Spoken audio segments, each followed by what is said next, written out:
कहानी का शीर्षक, कभी भी एक किस के लिए ना पूछें। अध्यक्ष, मारिस्टोन, एक शांत समुद्र तटीय शहर जहां हल्की बारिश में पुरानी स्ट्रीट लाइट्स की रोशनी सड़क पर बिखरी हुई थी। मूनस्टोन कैफे में लिली, एक लेखिका, खिड़की के पास बैठी थी और अपनी चाय पी रही थी। उसकी आंखें बाहर की बारिश को देख रही थीं, जबकि उसका ध्यान अक्सर अपने खुले हुए डायरी पर था। वह लोगों को देखती थी, उनकी कहानियां अपनी डायरी में लिखती थी। लिली की उम्र लगभग 28 साल थी। उसकी हाइट औसत और बाल लंबे और हल्के भूरे रंग के थे। उसकी आंखों में एक अजीब सी गंभीरता थी, जैसे वह किसी गहरे विचार में डूबी हो। काफे के दूसरी ओर एथन, एक युवा संगीतकार, अपनी गिटार के साथ बैठा था। उसके गहरे भूरे बाल थोड़े अस्त व्यस्त थे और हल्की दाढ़ी उसके चेहरे पर थी। वह एकदम साधारण तरीके से जीन्स और चमड़े की जैकेट पहने हुए था। उसकी आंखें बंद थीं और वह गिटार की धुन में खोया हुआ था। उसकी धुनें शहर में मशहूर थीं, लेकिन उसके बारे में कोई ज्यादा नहीं जानता था। उसे अपने गीतों के जरिए ही लोग पहचानते थे, न कि उसकी असली पहचान से।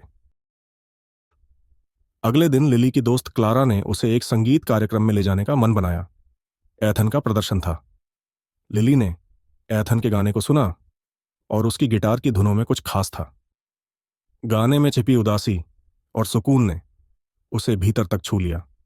कार्यक्रम के बाद क्लारा ने लिली से एथन से मिलने के लिए कहा। लिली थोड़ी घबराई हुई थी, लेकिन फिर भी वह एथन से मिली। आपका गीत बहुत अच्छा था, लिली ने कहा, और एथन मुस्कुराया। धन्यवाद, यह असल जिंदगी के पलों से प्रेरित था। लेकिन तभी एक फैन आ गया और उसे तस्वीर खिंचवाने के लिए रोका।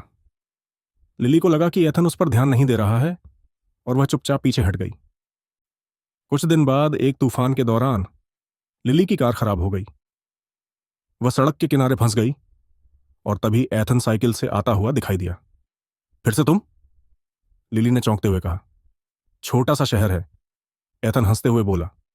तुम्हारी मदद कर सकता हूं। वह रुककर उसकी मदद करता है। दोनों गाड़ी का इंतजार करते हुए एक दूसरे से अपने संघर्षों को साझा करते हैं। लिली ने अपनी लेखन समस्याओं के बारे में बताया और एथन ने अपने संगीत रचनात्मक संकटों को। उस दिन दोनों के बीच एक अनोखा कनेक्शन बनता है।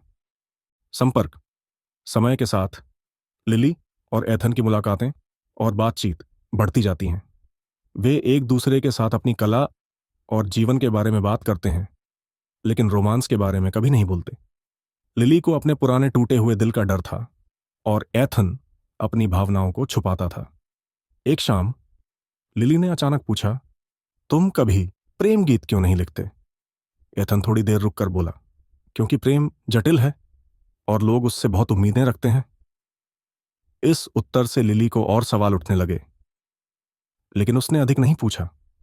कुछ समय बाद लिली को एक रचनात्मक अवरोध का सामना करना पड़ा और एथन ने उसे कहानी लिखने में मदद करने का प्रस्ताव दिया।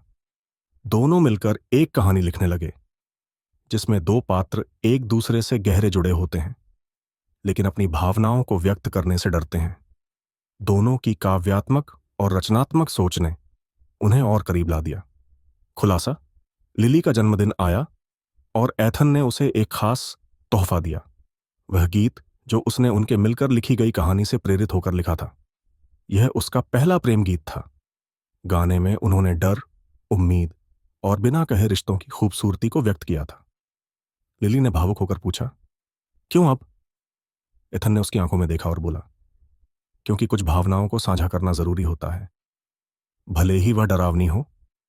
किस और उस रात जब वे समुद्र तट पर चांदनी रात में चल रहे थे, एथन ने कुछ कहने के लिए अपना मुंह खोला, लेकिन इससे पहले लिली ने उसे हल्के से चूम लिया। कभी भी किसके लिए मत पूछो एथन, जब मौका हो तो बस उसे ले लो, वह हंसी में कहती है। एथन हंसा और समझ गया कि लिली ने बिना किसी शब्द के उसकी छुपी भावनाओं को समझ लिया था। कुछ महीनों बाद लिली ने अपनी कहानी प्रकाशित की और एथन का प्रेम गीत शहर में एक हिट बन गया। दोनों की साझेदारी और कला का मिश्रण, जो शब्दों और संगीत के जरिए हुआ था, अब एक अद्भुत कृति बन चुका था। उनका रिश्ता यह सिखाता है कि जीवन के सबसे गहरे और सच्चे संबंध तब बनते हैं जब हम उन्हें स्वाभाविक रूप से बढ़ने देते हैं।